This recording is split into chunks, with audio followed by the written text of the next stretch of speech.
I'd like to appreciate the Institute for organizing this lecture and for inviting the Debt Management Office to present a goodwill message. I know the experts that would have been chosen as speakers today would do justice to the papers. So our expectation as a Debt Management Office is that at the end of this lecture, that the participants would have gained more understanding about public debt in general and the sustainability of Nigeria's public debt. I believe that from the messages we have listened to earlier, some of the key issues have been presented.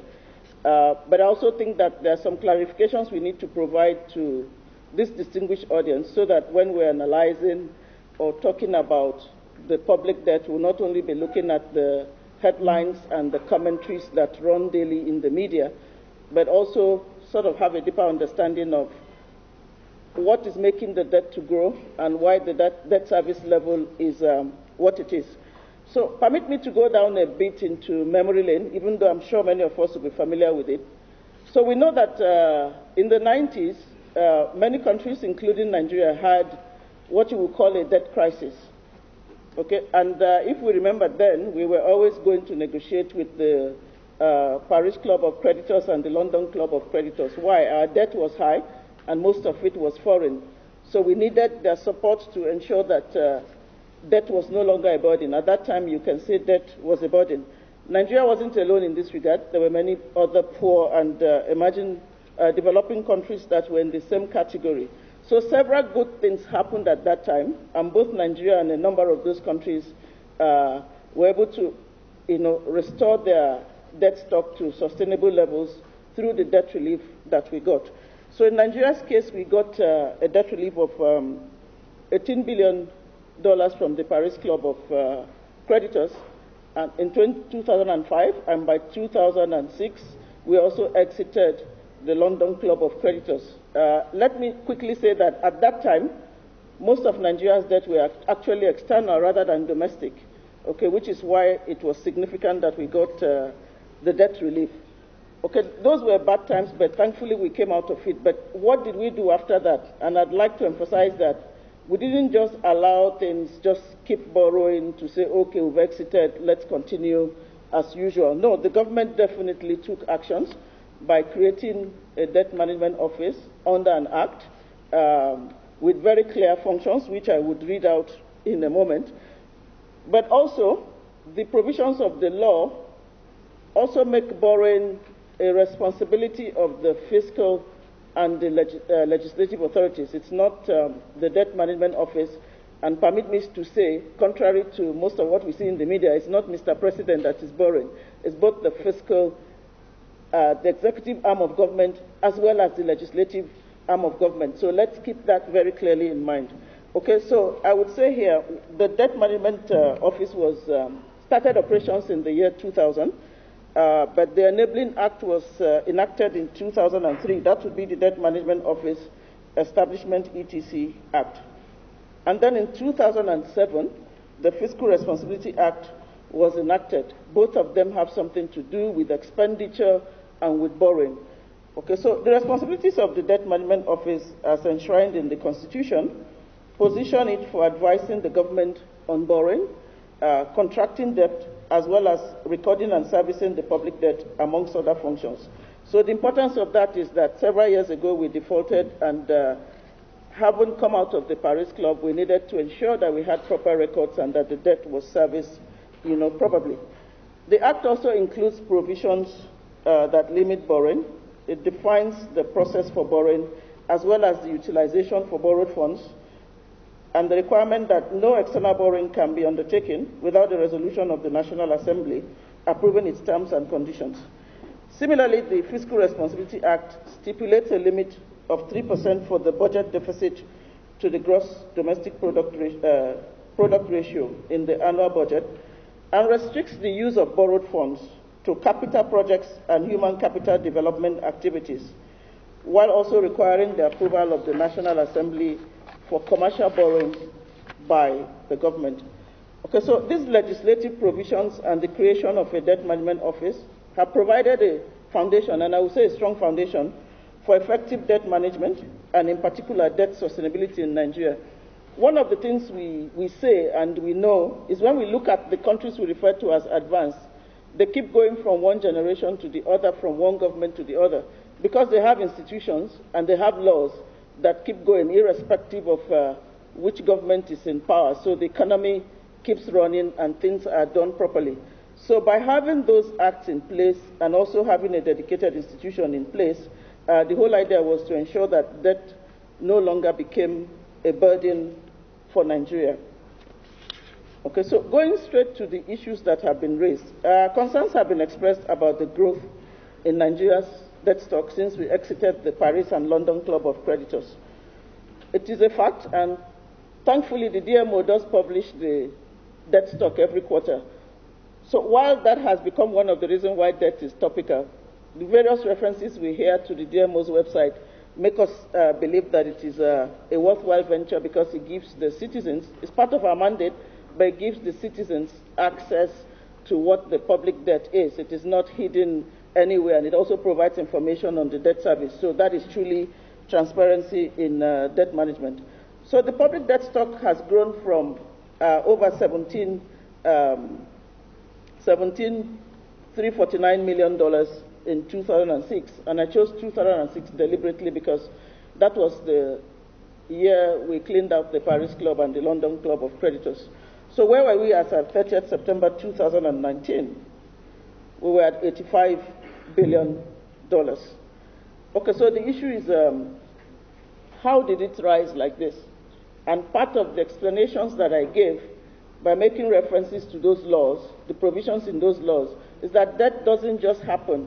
The executive can't borrow on its own, and the legislature cannot borrow on its own. So this tells you that there's a clear process, and the process is actually through, one of it is through the annual budgets, which reference has been made to, but we quoted the debt service figure. We didn't quote the fact that there's 1.6 trillion new borrowing provided in the budget. So if you monitor the budget, if you go back 20 years historically, you will see that in each year we have run a budget deficit, and that deficit, about 90%, in fact I would say on the average 95% has been financed by new borrowing.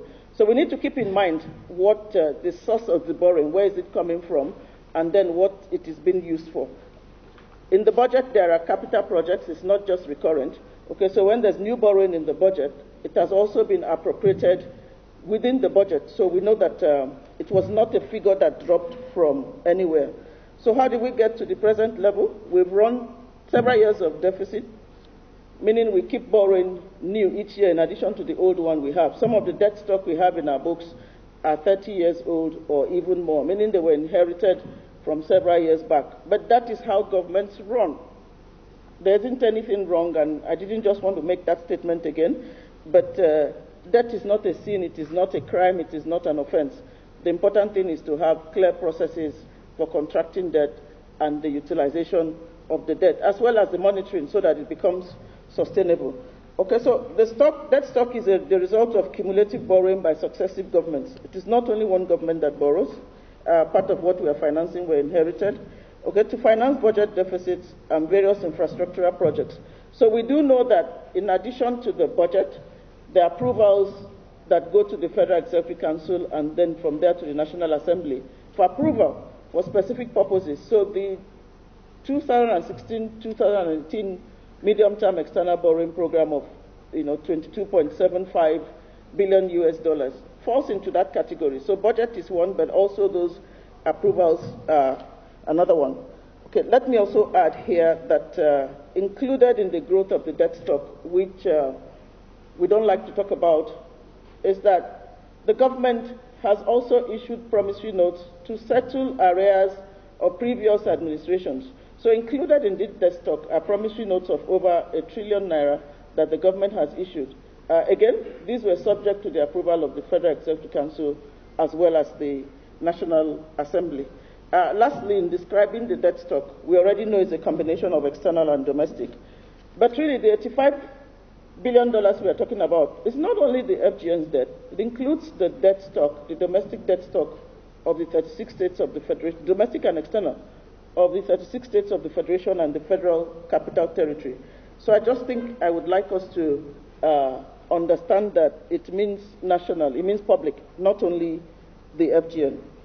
Let me use this opportunity, having given a background, let me use this opportunity to say that, to reassure Nigerians and our esteemed stakeholders, including investors and development partners, because we not only deal with the government, we deal with private investors who buy the various instruments that we issue, including the Sukuk and the green bonds that reference has been made to, as well as the Eurobonds, which we issue in the international markets. The DMO manages the public debt in line with best practices and tools that are prescribed by the World Bank and the International Monetary Fund, as well as relevant Nigerian legislations. Okay, so any of the borrowings you see in our books have gone through the process of approval that I described earlier. But the World Bank and the IMF also have tools that enable you measure whether your debt is sustainable or not. And I believe that Dr. Babamusa will speak to some of them. So included in these tools will be that we publish the debt data regularly. As I said to people, you don't need to ask somebody, please help me find the debt data. Just go to the DMO's website and you'll find it broken down into several components by source, both domestic and external. So we have that figure. We also have a national debt management framework, which really tells you, gives you a summary, a high-level summary of how borrowing is contracted. The essence of providing these details in a goodwill message is that the commentaries that we see in the papers seem to think that borrowing just happens. It doesn't just happen. There's a process and there are laws that govern it. So there's a national debt management framework. That document is available on the DMO's website. Then we conduct an annual debt sustainability analysis. Part of the topic in this presentation, today's topic, is about debt sustainability, and I believe we're looking at the sustainability of the national debt. Okay, so we do that every year. What that document, what that process does, let me not call it a document, is a tool of the World Bank and the IMF. We do a projection 20 years into the future, taking into account several variables and the other stakeholders that participate in that exercise, the central bank, the ministry, which is now one ministry, amongst others, to determine what the outlook is. We know what the debt stock is. We project the new borrowings. What we want to see is debt sustainable based on today's realities and several other assumptions that we make. Is debt sustainable? What does it mean for debt to be sustainable anyway? It means that you can pay your debt when it is due without default, which is extreme, or without, having to borrow under pressure, which means you are borrowing under distress. Any rate they give you, you will take because you really are in a desperate position. So that exercise is done annually, and the reports are available on our website. The ratios like crude oil price, crude oil production are shopped so that we know if anything goes wrong, what happens? Can we still service our debt? Okay, we also have a medium-term debt management strategy. While it is true that we go through the process of getting the approvals, after getting the approvals, what determines whether you would borrow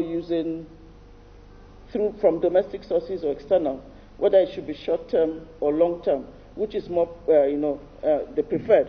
And the medium-term debt management strategy guides us in that regard. And I will quickly quote that the objective of the subsistence strategy is to ensure that public debt is sustainable and borrowing is done on a prudent and least cost basis. And I'd like to speak here to the 22.75 billion US dollars. Most of it is for capital projects. Then those loans are concessional and semi-concessional, meaning the rates are like at a maximum of 3% per annum. They are long-term. If you are financing infrastructure, building a rail, you don't go and use expensive short-term money. So that strategy impacts how we borrow and for what purpose. The idea is that debt is being managed. We do have some challenges, but debt is being managed. Okay, so in order to ensure that the public debt is sustainable, Nigeria has a limit in its debt to GDP. Remember I said there's a 3% between budget deficit and gross domestic product. But the total debt stock, including those of the state governments and the FCT, should not exceed 25% of the gross domestic product. That is one measure. It is a measure from the World Bank and the IMF. And The rate that Nigeria has chosen is much lower than the 55% that is approved for countries in our peer group. And we're happy to say again that we have operated below that limit of 25%, and as at September, we're at 18.47%. Okay, but this is only one measure of debt sustainability, and that is not really the story we should be telling ourselves at this time. The real story is that there's another ratio for measuring debt sustainability, and that is debt service to revenue ratio. And this is really where the issue is. So we've listened to all the issues about debt increasing, new borrowing, and all of that. But really, there should be increased focus on the revenue side of the government. Okay, so Nigeria does have a challenge with debt service to revenue ratio, and I will say in line with our transparency in public debt management that actual debt service to revenue ratio has been high. References were made to the